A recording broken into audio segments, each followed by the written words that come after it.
बहुत समय पहले की बात है। राजा विक्रमादित्य अपनी वीरता, न्यायप्रियता और ज्ञान के लिए दूर दूर तक प्रसिद्ध थे। एक दिन उन्हें खबर मिली कि राज्य की सीमाओं पर कोई अदृश्य शक्ति अराजकता फैला रही है। उन्होंने तुरंत अपने विश्वसनीय सैनिकों के साथ जंगल की ओर प्रस्थान किया, जहाँ से यह शक्ति महसूस हो रही थी। जैसे जैसे वे जंगल में गहराई तक गए, एक रहस्यमयी कुहासा छा गया। पेड़ मानो फुसफुसा रहे थे और दिशाएं गुम हो गईं। अचानक एक अजीब सी ऊर्जा ने पूरे दल को घेर लिया और जब कुहासा हटा तो सैनिक और राजा अलग अलग दिशाओं में बंट चुके थे। विक्रमादित्य अकेले थे। वे जंगल में भटकते हुए एक विशाल वटवृक्ष के पास पहुंचे, जहाँ एक साधु तपस्या में लीन थे। उन्होंने राजा को पहचान लिया और आंखें खोलकर मुस्कुराए। साधु बोले, राजन, यह सामान्य जंगल नहीं, यह समय का वन है। यहाँ हर कदम पर परीक्षा है। विक्रमादित्य, मैं अपने सैनिकों की रक्षा करना चाहता हूँ और इस अराजकता का कारण जानना चाहता हूँ। साधु ने एक पुराना रहस्य बताया। यह जंगल गोगाजी महाराज का क्षेत्र है, जो समय और शक्ति दोनों के स्वामी है। जब कोई अहंकार से ग्रस्त होता है, यह जंगल उसे उसकी सीमा दिखाता है। राजा ने सिर झुकाया। यदि ये मेरी परीक्षा है तो मैं उसका सामना करूंगा। साधु ने उन्हें आशीर्वाद दिया और कहा, सत्य और शौर्य तुम्हारे साथ हो। कुछ समय बाद विक्रमादित्य एक विशाल मैदान में पहुंचे, जहाँ उनके सामने प्रकट हुए गोगाजी महाराज, एक तेजस्वी अद्भुत योद्धा जिनकी आंखों में आग और शांति दोनों थी। गोगाजी बोले, राजा विक्रम,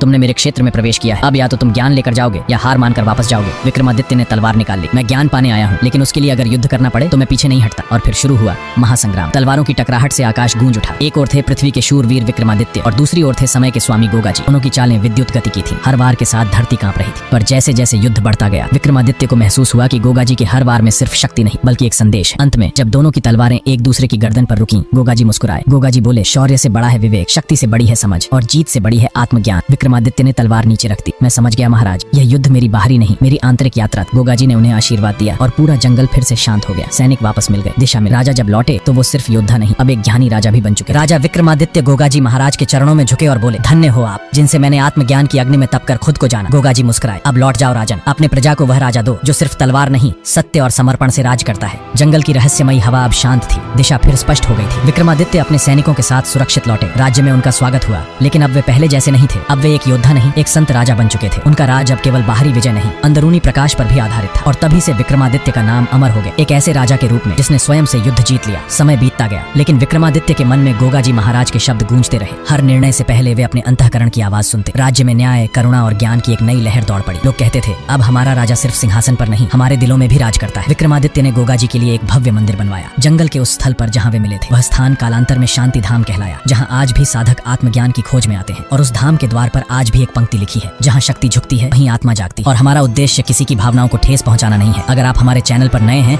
तो चैनल को कृपया सब्सक्राइब करना मत भूलिएगा। हमारी मुलाकात अगले वीडियो में होगी। धन्यवाद।